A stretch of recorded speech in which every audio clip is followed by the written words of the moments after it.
Bom, pessoal, boa noite a todos mais uma vez, né? Satisfação imensa estar aqui com Sara, participando desse projeto Trilha da Advocacia Criminal, junto com a professora Isabela Leal.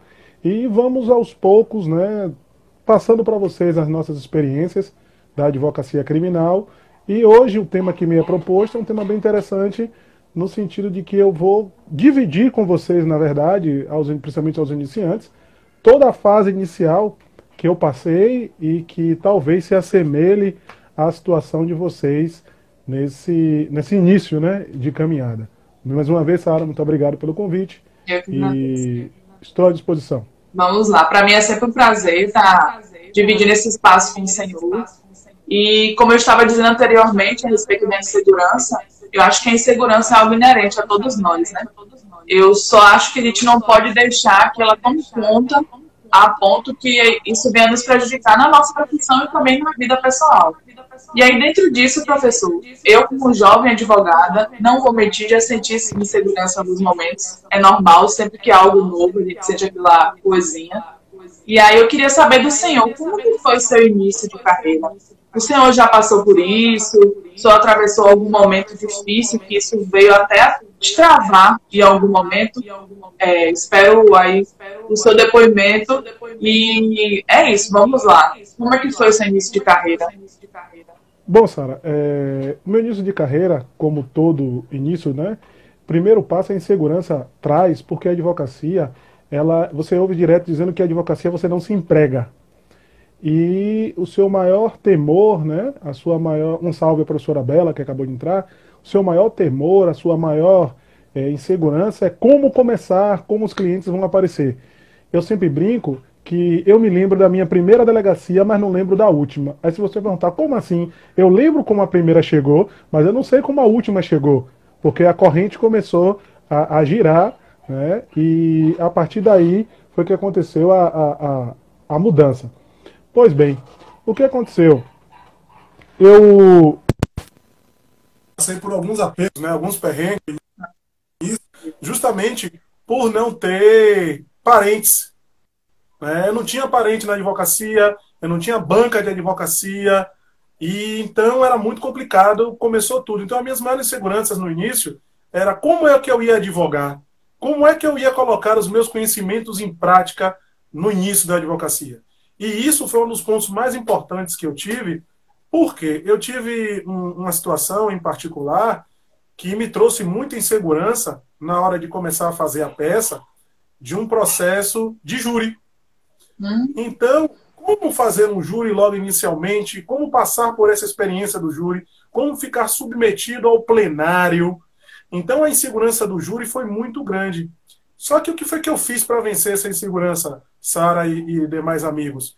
Eu estudei, e sempre que possível, eu não sei se vocês já fizeram isso alguma vez, mas se não fizeram, faça, ou me pergunte, eu busquei estudar, mas eu sempre tive um professor que eu sempre perguntei a ele mais ou menos. Porque, Sara, é um pouco diferente você perguntar uma dúvida real ou um direcionamento do que você querer que ele te ensine a fazer, mesmo depois de formado.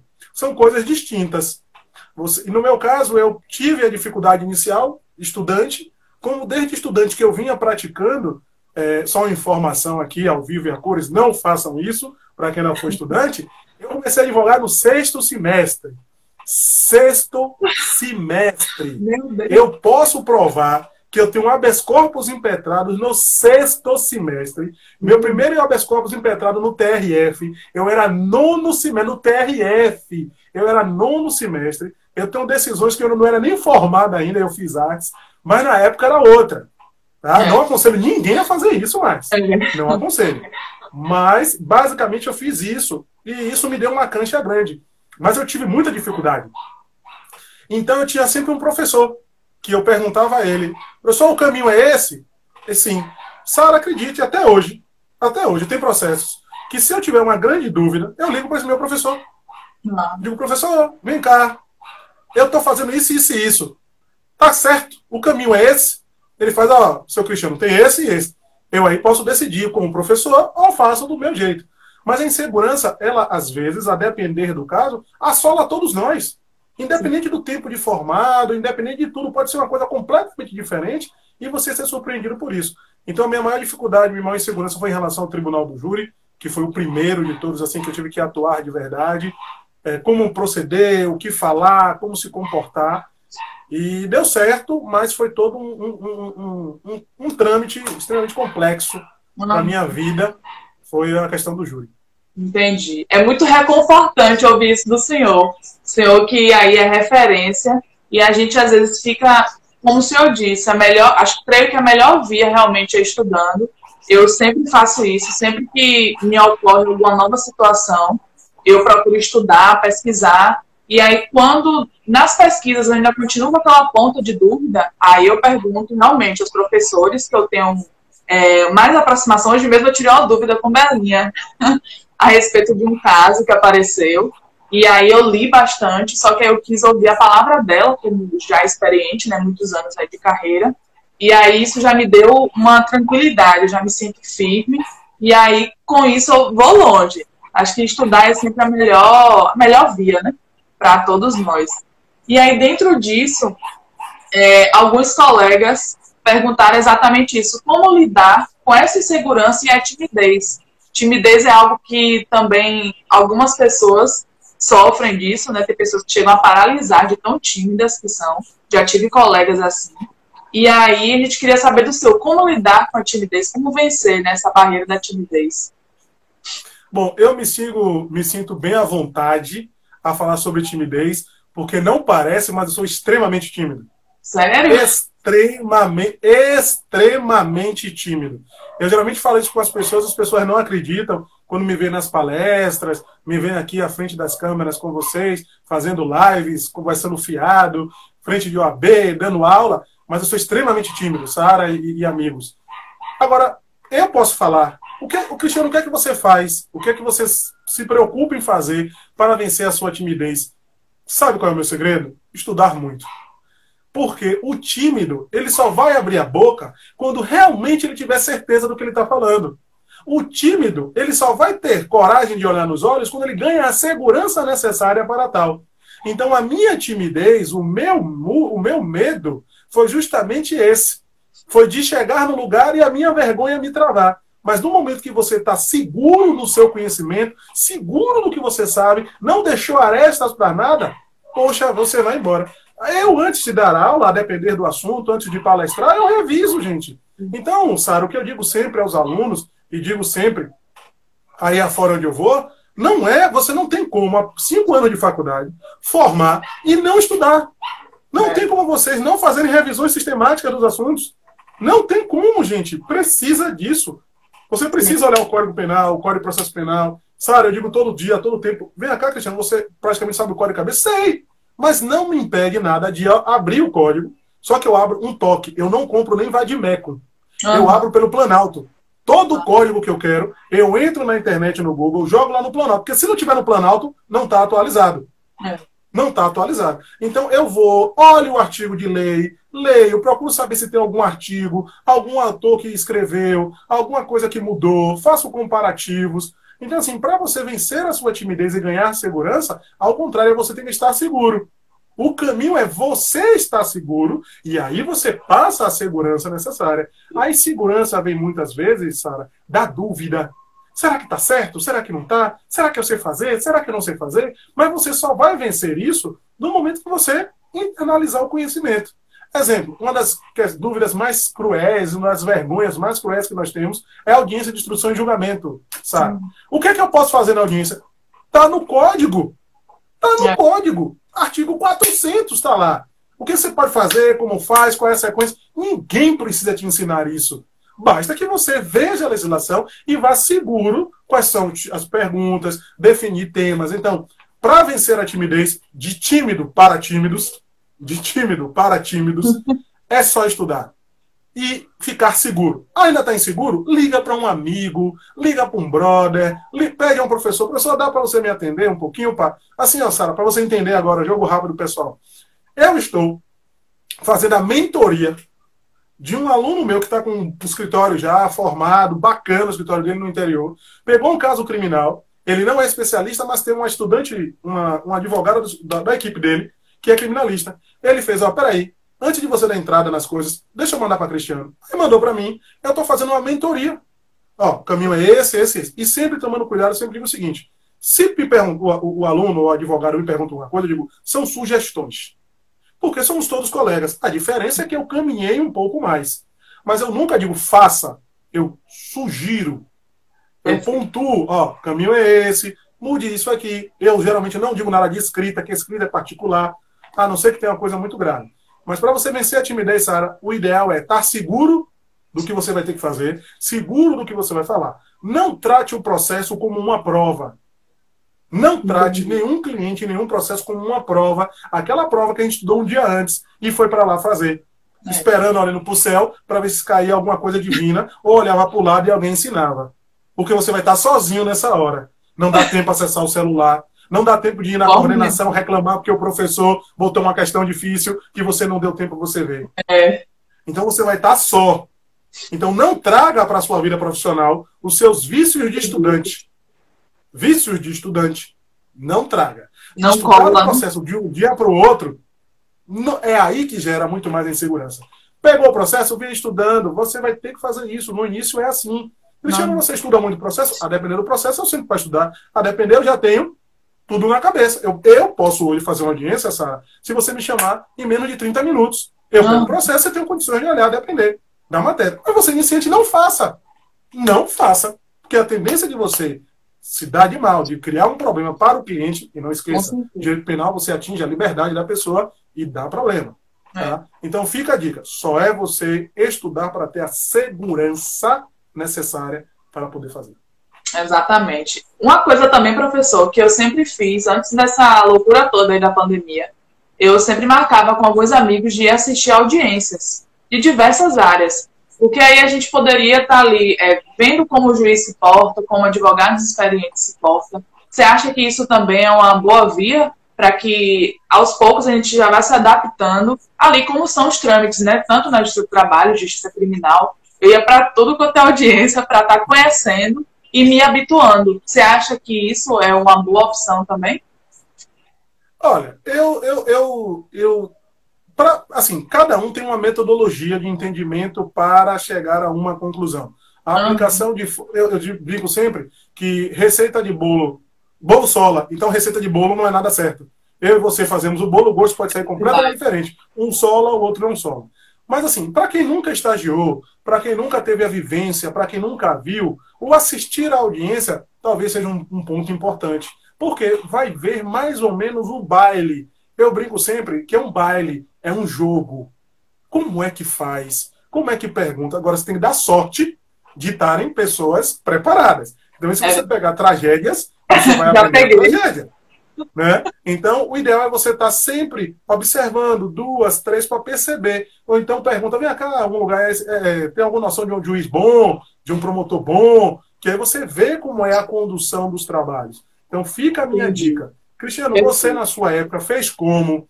Sara, eu tinha, mesmo sendo tímido, eu brinco muito, Sara, e amigos, o seguinte, qual é a sua real necessidade? Então, assim, para a advocacia, para mim, eu não escolhi ser advogado. Não. Eu nunca quis ser advogado. Eu queria ser filho de rico, mas não deu certo. Né? Não deu certo ser filho de rico. Minha profissão ideal era filho de rico, mas não deu certo. Vou fazer o quê? Né? Então, eu botei na cabeça o seguinte, olha, isso aqui é a minha vida. Vai ser meu ganha-pão. Então, eu vou fazer o melhor que eu posso todos os dias em relação a isso. Isso foi o que eu botei na minha mente. Espero que vocês façam o mesmo. Escolheu fazer direito? Escolheu. Sabia que era difícil? Sabia. Comprou a história de que era belíssimo, maravilhoso, como seus professores chegam vestidos de terno, achando que era tudo lindo, de carrão? Bem diferente, né, professor, a realidade. Se você não tem uma família tradicional, se você não se encaixou num grande escritório, você não tem uma família por trás para te dar um suporte, papai, não vá não, meu amigo. Você vai contar suas moedas para pagar o escritório até a coisa engrenar, você vai sofrer. Mas como é que você vai sofrer? Estudando. É cair de pé. É cair de pé. Então, a questão do estudo, da sua forma, como você vai chegar a algum lugar, é importante entender a sua metodologia. Assistir a audiência é bacana, Conversar com pessoas experientes é bacana, mais ainda. Tá? E sempre observar. Quem está iniciante, observação, muito mais que falar. 2 olhos e apenas uma boca. Veja mais, escute mais e fale menos. Advogado bom fala pouco. Eu sempre digo isso. Perfeito, perfeito. Adorei. Professor, e foi bom você falar em relação ao escritório, porque muitos colegas de cara acabam montando escritório. Às vezes aquele que tem um pouco mais de condição junta com aquele que tem um intelecto mais forte, mais técnico, e aí acaba juntando e abrindo escritório. Aí dentro disso eu tive algumas perguntas no sentido: abrir o escritório de advocacia com amigos de faculdade, e aí como vencer as críticas ou os eventuais problemas que a gente pode estar enfrentando aí no início por ser recente no mercado. Como que a gente pode fazer para driblar aí essas dificuldades e conseguir começar a ter um sucesso com esse escritório? Primeiro passo, escritório é quase que um casamento. Tem que haver uma sintonia e uma entrega. Se não houver sintonia e entrega, não vai. Essa possibilidade do escritório de um entrar com o dinheiro e o outro entrar com o intelecto, pergunta que se encaixa perfeitamente a mim. Filho de pobre, não tinha condições nenhuma, malmente dinheiro de ir para a faculdade, não tinha dinheiro nem para voltar, voltei de carona, voltava andando, era um sufoco. Mas eu me dediquei porque eu sabia que eu só tinha o intelecto.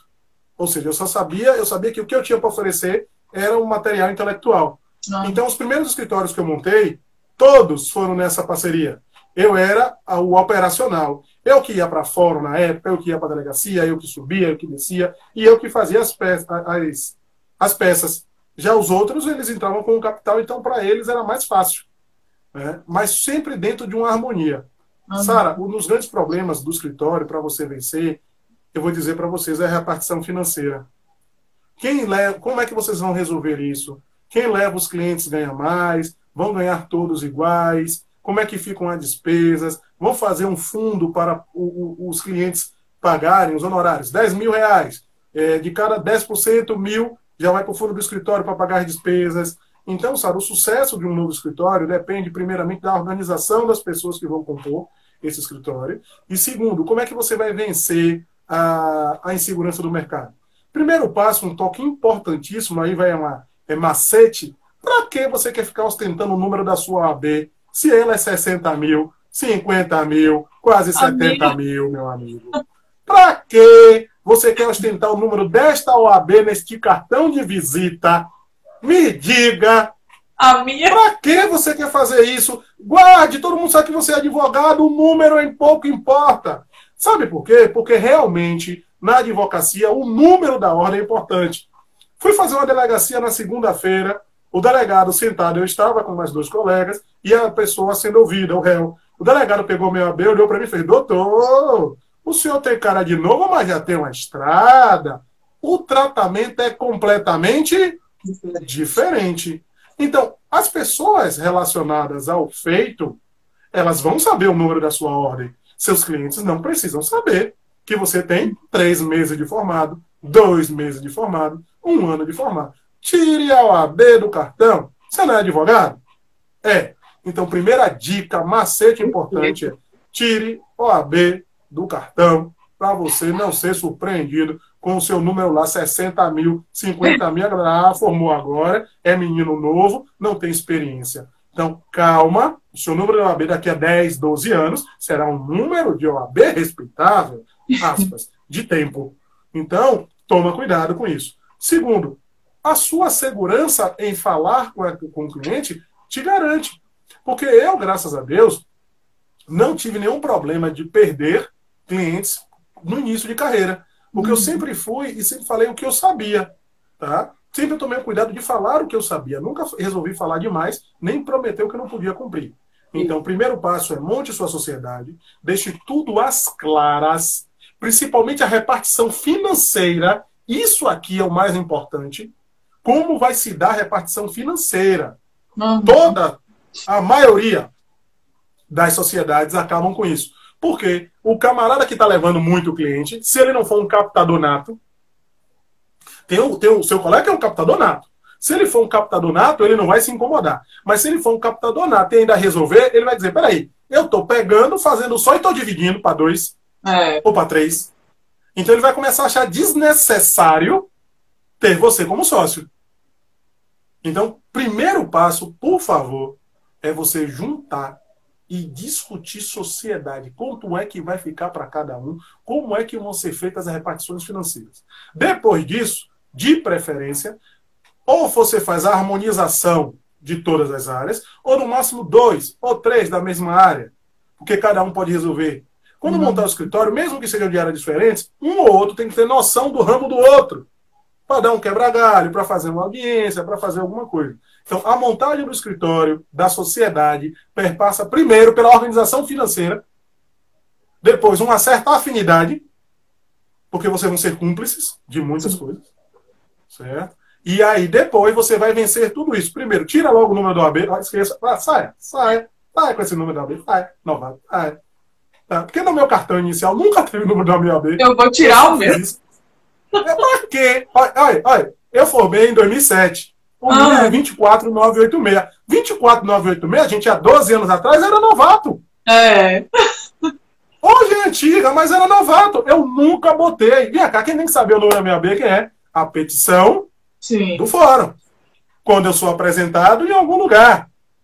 Mas o meu cliente precisa saber pra quê? Vai mudar em quê pra ele? Tem cliente que é esperto que vai pesquisar, né? Não é, rapaz. Quando eu jogo lá, não, gente, ó, hoje em dia, qual é a pessoa que não tem acesso à informação de advogado? Realmente.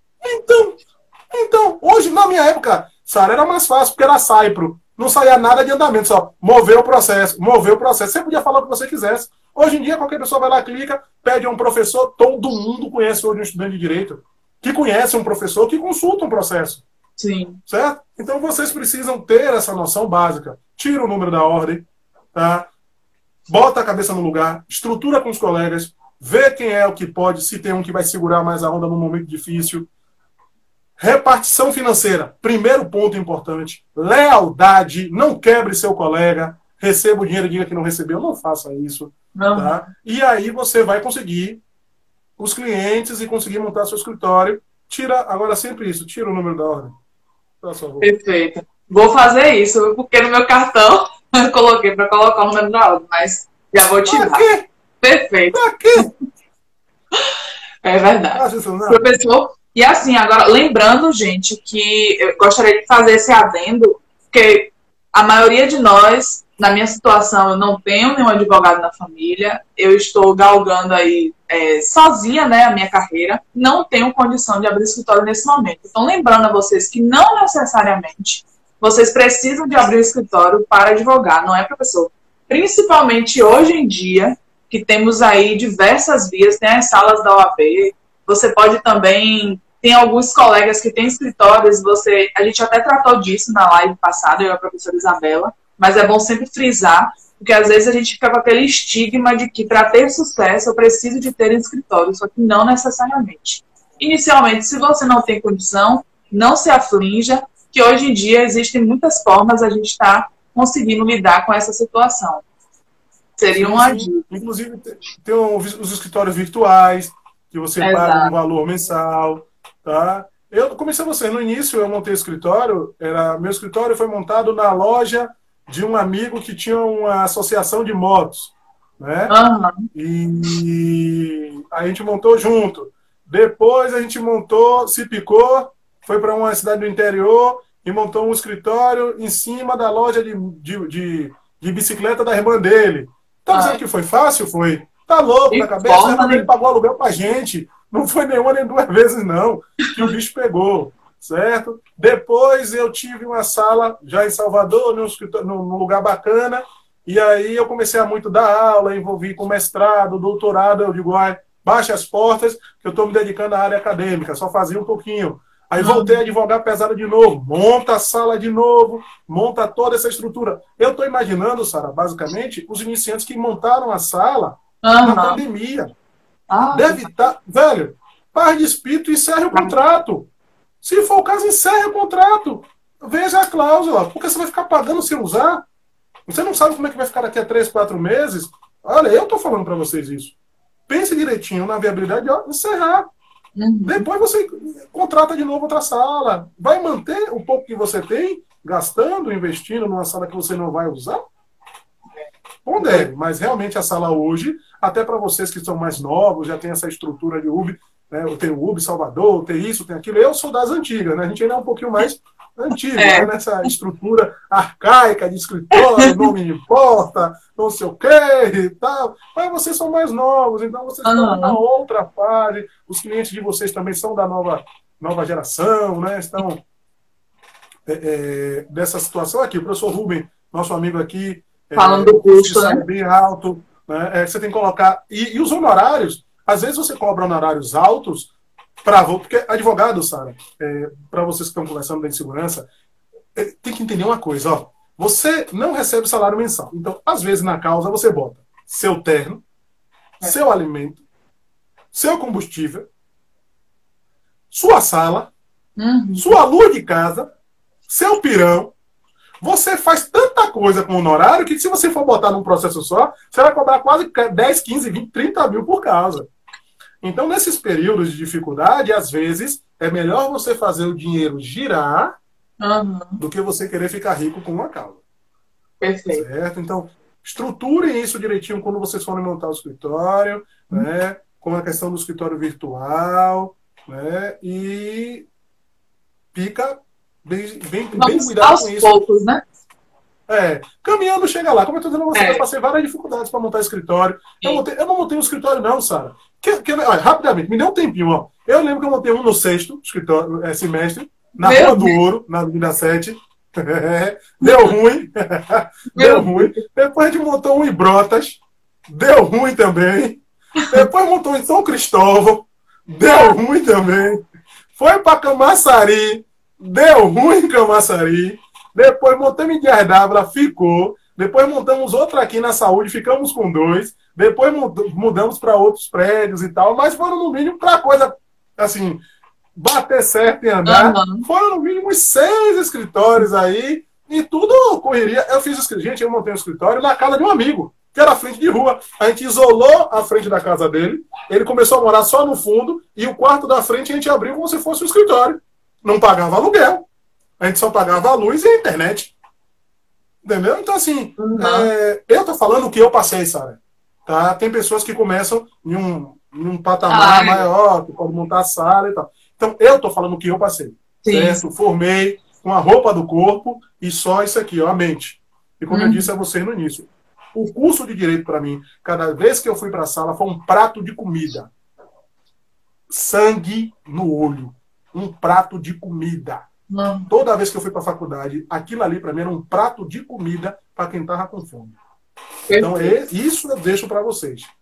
Perfeito. Quer mesmo, vença isso como um prato de comida, para quem tem fome. Foi assim que eu levei o curso a sério, porque eu também dei uma mangueada no curso, eu não sou obrigado. Né? Mas depois. Porque eu perdi pena 1, só um detalhe, eu perdi pena 1, só um detalhe, tá? Eu fui reprovado em pena 1. Meu Deus!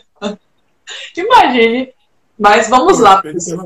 Dentro disso, recebi a pergunta de uma civilista. Ela se disse... ela disse o seguinte: ela se formou, sempre amou direito civil, a área da vida dela. Contudo, se formou e só estão aparecendo casos de direito penal para ela. E dentro disso... ruim, né? E dentro disso, por ela não ter afinidade com o direito penal, ela está se sentindo insegura. Creio que o senhor, como o senhor já falou, ela tem que se basear na questão do estudo, né? Sentar, estudar, mas vamos ouvir do senhor o que o senhor orienta a fazer além de estudar, já que ela não tem afinidade. Primeiro passo, minha amiga, como sua área de atuação, de paixão é o direito civil, eu sempre brinco que no início da advocacia, não, principalmente filho de pobre, eu não sei qual é a sua realidade, não se tem área, se tem a causa. Porque é igual a uma brisa gostosa, cliente no início. Passa uma vez e você não sabe quando vai passar de novo. Né? Então, você não tem como escolher, né, o que você vai fazer no início, não. Ou pega ou pega. O que você faz? O que é que você faz? Essa brisa gostosa, minha irmã, em tempo de pandemia, use a máscara. Mas veja bem, o que acontece é o seguinte, ó, chama uma pessoa. Chama um amigo que gosta de penal, Divide com ele. Você vai perder em quê? Existe sempre um detalhe que eu falo, Sara, sempre o seguinte: eu quero ganhar 50% de 100, mas não quero ganhar 100% de nada. Então, minha amiga, se você pode ganhar 50% desse dinheiro, você faz as parcerias necessárias para não perder os clientes. Então, se faz parcerias, vamos supor, eu posso não saber tributário, mas eu vou perder um cliente tributário? Não, chama um colega meu, parceiro, você que conhece tributário, vem cá. Eu sempre brinco nas aulas, Sara, principalmente de prática penal, que eu digo que o baiano tem uma coisa interessante, que ele fala assim, ó, é bom pra gente. Bom pra gente. O que é bom pra gente? Pra gente. O que é bom pra gente? Você faz tudo e eu levo 50% sem fazer nada. Não é verdade? Você faz tudo, leva 50%. E eu, que não faço nada, levo 50%. Não. Isso é bom pra gente, né? É bom pra gente. Mas aí, brincadeiras à parte, você prefere, Sara, hoje ficar ganhando 100% de nada ou 50% de 10 mil? 50%. Eu tenho trabalhado muito com parcerias, inclusive. Levando bem para esse sentido. É isso. Então, a sua amiga aí de direito civil está resolvido o problema para ela e ela tem duas situações. A parceria boa para a gente, na qual o camarada vai levar os 50% trabalhando e ela os 50% pela indicação, ou ela faz a parceria na qual ela acompanha e vai desenvolver o conhecimento técnico necessário para depois ela fazer sozinha e aí passar a ficar 100%. Né, com todos os honorários. Então essa é a minha dica para ela, não deixa passar, essa brisa gostosa não passa toda hora e faça essa ponderação das parcerias, que é muito importante para o desenvolvimento. Depois de um tempo, vamos supor, eu fiz uma parceria eleitoral uma vez, antes de eu descobrir que sabia eleitoral, eu não sabia que sabia, eu vim descobrir depois, eu tinha um advogado, ainda meu parceiro hoje eleitoral. Eu faço eleitoral normalmente, com parceria, certo? E eu desenvolvo, hoje em dia, eu desenvolvo hoje eleitoral sem muitas dificuldades, mas comecei nesse sistema. Começou a surgir, comecei a estudar, mas mesmo assim, a depender da situação, aí eu chamo o amigo para ele fazer comigo, pra gente, um negócio bom pra gente, né? E aí ele me ajuda, mas é basicamente isso aí para nossa amiga civilista. Pronto.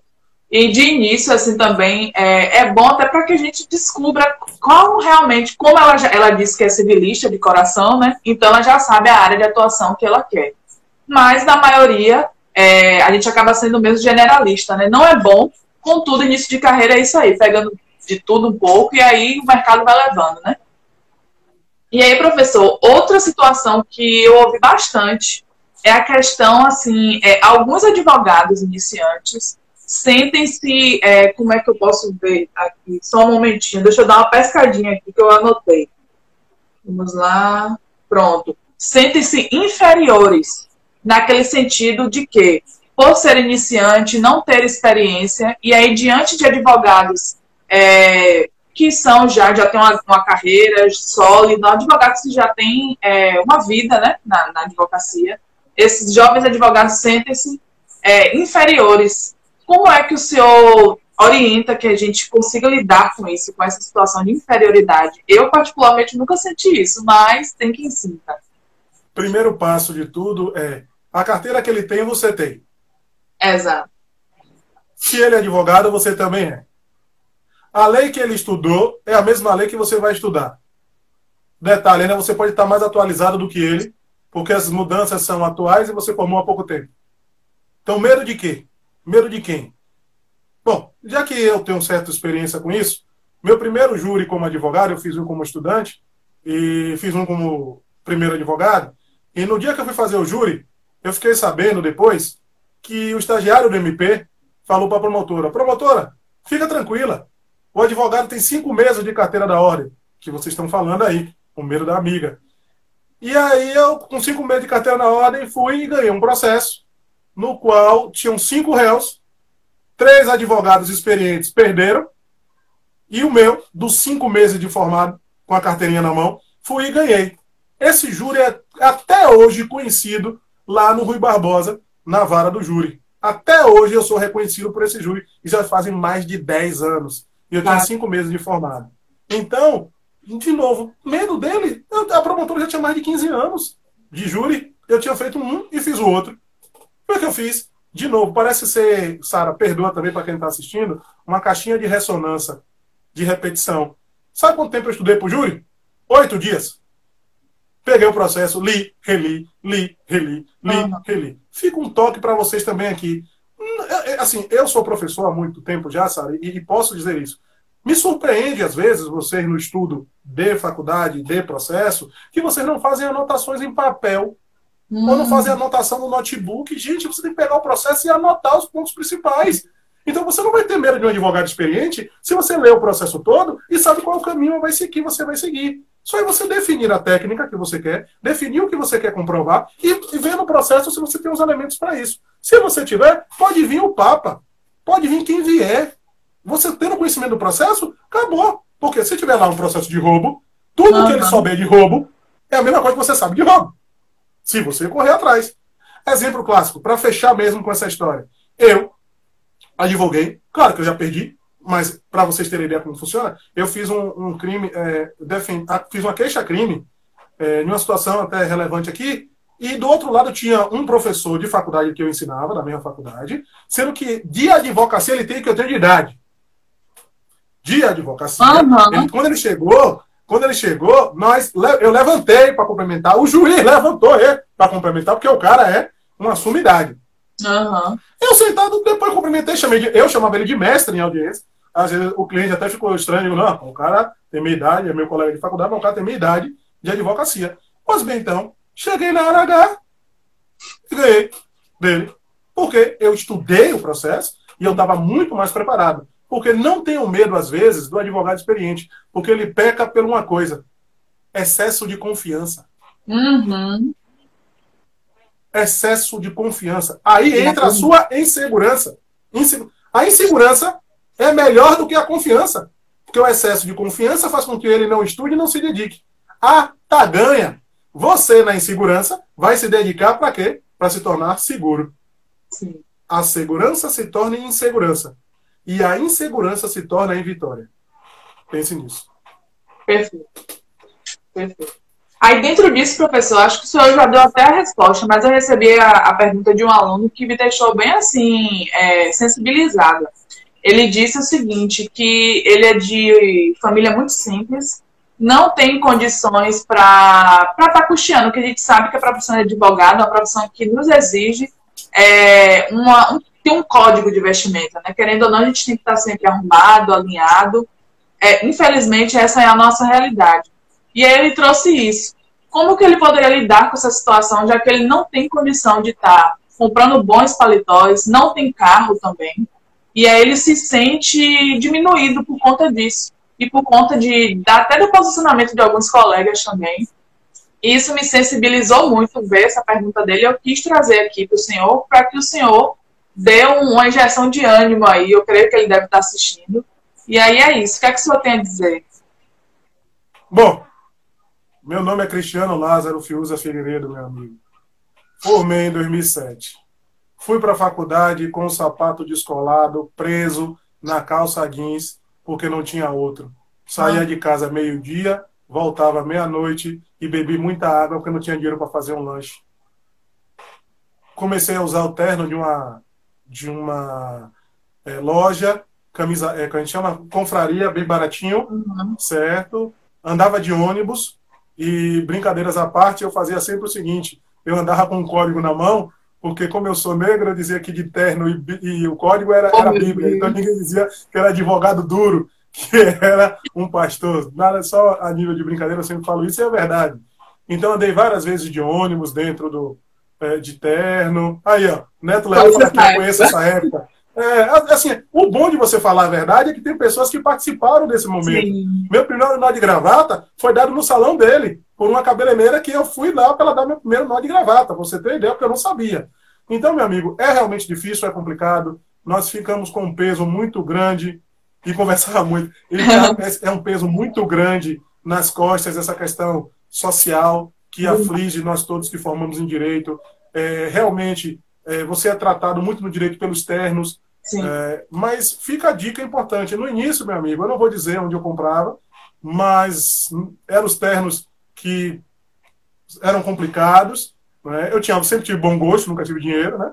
sempre tive bom gosto. Então, eu, mesmo barato, eu me vestia bem. A dica que eu tenho para lhe dar é compre um terno preto.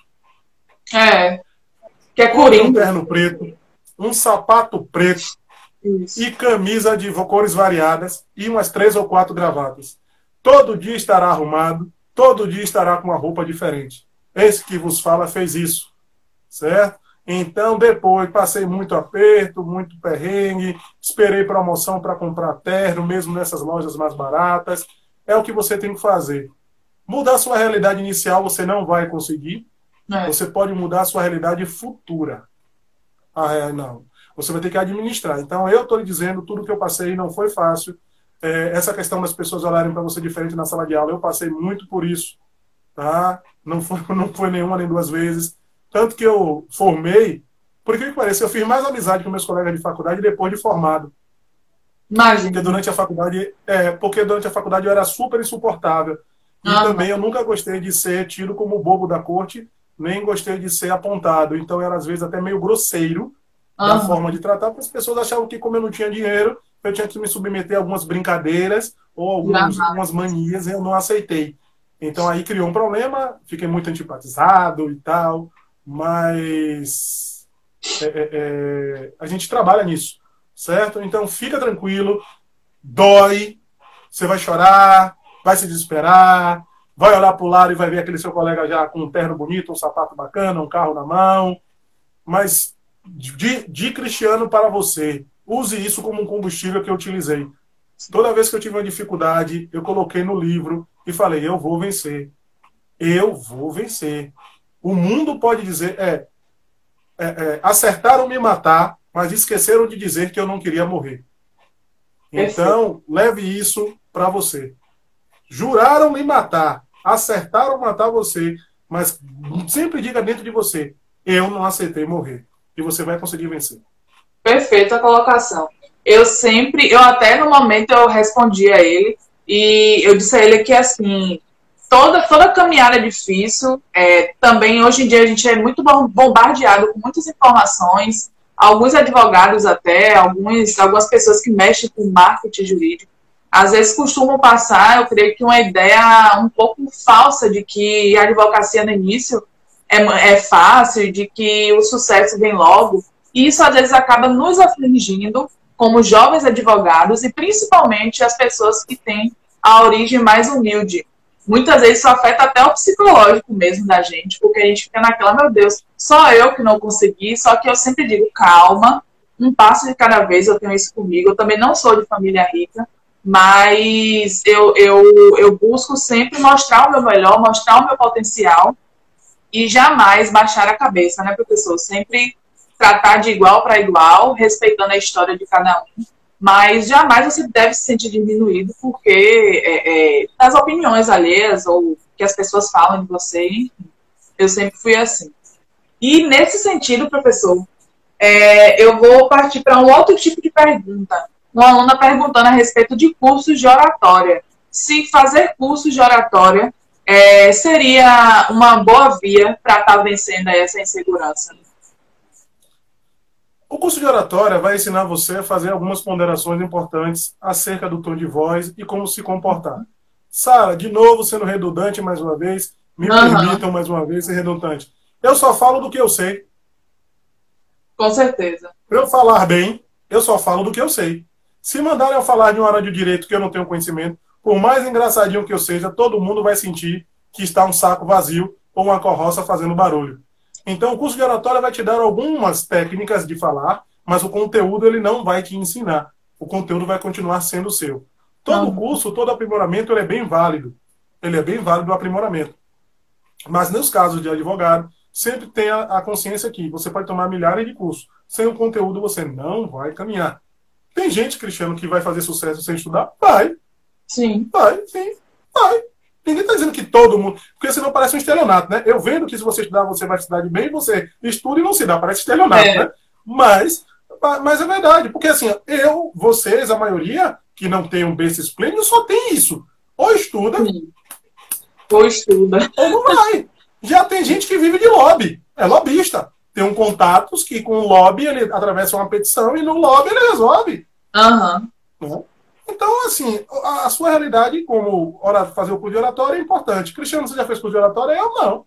Aprendi naturalmente. Minha Naturalmente. oratória foi naturalmente. Achei que dava certo, começou a dar certo, fui embora. Sabe Perfeito. uma técnica importante para você achar que você está bem, principalmente numa palestra? Faça como um show da banda que você gosta. Você já prestaram atenção como é um show de banda que você gosta? Não? E você diz que o show é massa? Tá bom, eu ensino a vocês. Ele canta os primeiros sucessos dele bombando, logo. Depois começa a enrolar. No meio canta sucesso dele e dos outros. Depois, de novo, cai, fica uma porcaria. E no final ele volta a cantar as músicas do início e do meio. E no final você diz que é o melhor show do mundo. É a mesma coisa a palestra. Você dá o ban, cai, dá um ban no meio. No final você faz tudo de novo. Pronto, oratória. Tchau pra você. Dá, depois dou o número na minha conta e você me dá uma. Entendi. Perfeito. Professor, para finalizar, uma pergunta que eu achei um pouco polêmica, mas eu resolvi trazer aqui.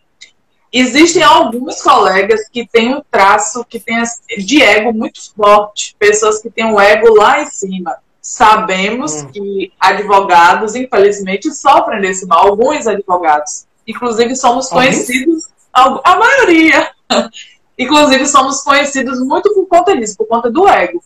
Aí essa pessoa perguntou, pessoas que têm um ego muito forte, que sempre querem estar se autoafirmando, falando de si mesmos, isso seria um traço de insegurança? Ele estaria usando esse tipo de situação de ego, está se autoafirmando, mas que por trás existe uma insegurança? Aí agora pode ser. Não, né? assim, ó, eu sempre, no início, eu vou dizer o seguinte, eu já falei várias vezes isso, eu até já publiquei, e vou dizer sempre, os alunos às vezes perguntam, professor, se o senhor for parado numa blitz, o senhor já se identificou? Não, eu desço do carro, faço o que o polícia mandar, porque é poder de polícia. E deixo para vocês o que você me perguntou no início, Sara, eu vou dizer sempre o seguinte, eu vou falar o que eu digo sempre.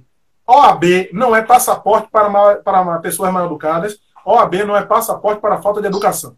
Então, se você tem o seu instinto de falta de educação, beleza, não bote a culpa que você é advogado, não, tá? Não bote não, certo? Então, se você tem realmente, de fato, pessoas que têm um ego muito forte, um ego muito alto, eu vou fazer uma ponderação ao contrário. Será que, na verdade, essas pessoas também não passaram por muitas privações, por muitos sofrimentos? Isso seria tão somente só, um instinto de defesa? Será que essa arrogância, na verdade, não foi muita porrada que se tomou e aí se criou uma casca pensando que todo mundo vai arrumar uma pedra? Talvez, a gente tem que analisar sempre a moeda pelos dois lados. Né? Tem pessoas que têm essa necessidade de autoafirmação o tempo todo, mas tem pessoas que, na verdade, não são tão arrogantes quanto aparentam ser. Na verdade, elas passaram por uma trajetória muito grande. Exemplo, o colega que perguntou acerca do terno e das roupas. Sim. Imagine a casca que ele não vai ter que ganhar de sofrimento para chegar em um lugar. Então, quantas vezes ele vai chegar num lugar achando que já estão criticando ele e a postura dele dura, na verdade, é uma defesa, já se preparando para a porrada que vem lá atrás. Certo? Então, a questão do ego do advogado, isso existe. Eu sempre brinco na sala de aula com os alunos e digo assim, ó, se você é estudante de direito e está ficando vaidoso, imagine quem está te ensinando a ser vaidoso. Né? Que às vezes o direito, eu quero fazer, eu vou acontecer. Calma. Por favor, calma. Aquele cara que tá ali, que você tá dizendo que vai fazer alguma coisa, é o cara que tá ali ensinando o que tá ali tornando vaidoso. Calma. Então imagina aquele camarada que já fechou o ciclo, se ele é vaidoso. Né? Então, o direito ele tem muito disso, e as pessoas às vezes, eu sou, calma. É normal, né? Grande Patulino, é normal, né, essa questão, mas assim, tem pessoas realmente que sofrem da doença, da idiotesia, né, da falta de educação nata, mas tem pessoas que, na verdade, aquilo é um meio de defesa, passou por muito sofrimento, passou por muito menosprezo, então ela já chega no lugar assim, ó, não vai me bater não, porque eu já tô batendo antes. Já chega armado. Já chega armado com a defesa e tal, e duro, firme, e a postura dela não é arrogância, é uma postura defensiva. E como foi que ela achou essa forma de ser defensivo sendo ofensivo? Né? Devido a várias circunstâncias. Então, imagina, vou usar o exemplo dele. Imagina esse colega aí. O quanto ele não já está sofrendo, imaginando ele chegar num lugar com um terno inicialmente de uma qualidade inferior, as pessoas apontarem, ele já vai chegar, ou ele vai transformar isso num combustível e ficar parecendo um trator empurrando, ou aquilo vai acabar minando ele. Mas a questão do ego do bacharel em direito, né, do advogado, realmente é um ego massageado, mas depois que a dificuldade da profissão aparece, aí fica bonito, ele aprende a caminhar. A vida vai mostrando, né? Não, bom é caminhar com a B no bolso, tirando onda de porreta e sem dinheiro no bolso. Aí é melhor ainda. Aí a humildade chega assim. Vejo muito disso, viu? A humildade chega rapidinho. A humildade chega rapidinho. É verdade. Professor, já estamos indo para 53 minutos de live. Já estamos nos excedendo. E aí eu gostaria de mais uma vez agradecer ao senhor pela presença aqui. Vou deixar que o senhor finalize também, se quiser deixar um recadinho. Agradecer a todos que nos assistiram, convidá-los para participar do grupo, né, do professor na nossa Bela e a Fera. O link está na bio dele, da professora Isabela Leal, e me colocar à disposição para sanar quaisquer dúvidas. Na próxima quinta estamos de volta. Professor, deixo com o senhor para finalizar. Bom, eu fico mais uma vez feliz de ter participado desse projeto. Né? Estou aprendendo o projeto A Bela e a Fera. Nosso canal lá, eu falo Telegram, né? No nosso canal do Telegram, eu falo Telegram, eu não sou obrigado a falar Telegram. E é assim, a vida da advocacia é bem tranquila, né? Dentro de um se você estiver bem pronto para isso. Se você tiver anseios maiores, isso vai lhe trazer um sofrimento. Sempre um passo de cada vez. E, Sara, eu sempre digo o seguinte para vocês que estão me ouvindo. Para os que já... Qual a diferença de um inventário? Não vou usar nem penal. Qual a diferença de um inventário de um trabalhador que ganha um salário mínimo para o inventário de uma pessoa que ganha 300 mil reais? Sabe qual é a diferença? Só o valor. Porque a lei aplicada é a mesma. Por mais que dinheiro se tenha, por mais que seja, a lei vai ser a mesma. Então, hoje, para quem está começando, a depender da classe, de onde esteja, vai passar por isso. Você vai ter que ter noção do seguinte: quem são os seus clientes originários? São as pessoas que estão ao seu redor. Então, você acha que você vai pegar causas de 100, 200, 300 mil? Não vai chegar. Então, primeiro você vai ter que conquistar o seu espaço no nicho que você pertence, que aos poucos você vai ganhando e vai ampliando o seu network. Mas essa dica é mais importante ainda para vocês. As pessoas que estão ao seu redor mais próximo precisam te ver como advogado. Se ela não te ver como advogado, ela não vai te indicar cliente. Tá? O que eu digo a vocês é o que eu passei. Eu tenho amizades de verdade, são meus amigos, que nós éramos parceiros de timbalada, parceiro de filho de Gandhi, parceiro de carnaval, que nunca me indicaram um cliente. Por quê? Quem é Cristiano para eles? Cristiano para eles é o cara do Gandhi, é o cara da timbalada, é o cara que passeava, não é o advogado. Tá? Então chegou a ponto de uma vez a mãe dele estar precisando de um advogado, aí eu fui para lá buscar uma fantasia que a gente ia para uma festa. Quando chegou lá, a mãe fez: não sei quem, Cristiano é advogado? Ah, é mesmo! Então, não fique olhando para os clientes dos outros, os que estão lá na frente. Olhe primeiro para os seus. Se você não conquista o seu caminho, se você não conquista os seus clientes, mas você quer conquistar já em outro patamar, se nem o pessoal originário de onde você está lhe reconhece como profissional. Então, os medos iniciais perpassam pela sua mudança de postura também. Como os outros vão me enxergar como um bom profissional? Se faça essa pergunta, se você está se fazendo profissional desde agora, se você se indicaria um cliente, se você se vê como um advogado preparado para resolver uma questão. Se você se vê, os outros verão. Mas se você não se vê, ninguém vai ver isso em você. Essa é a minha passagem para vocês. Estarei aqui depois para tirar qualquer dúvida e faremos a live que um aluno meu me pediu aqui para falar sobre o início da vida acadêmica. Vou fazer essa live para vocês. Não respondi no momento porque era uma outra temática. Tá bom, então? Um forte abraço e até a próxima. Tchau, tchau, pessoal. Tchau, tchau, gente.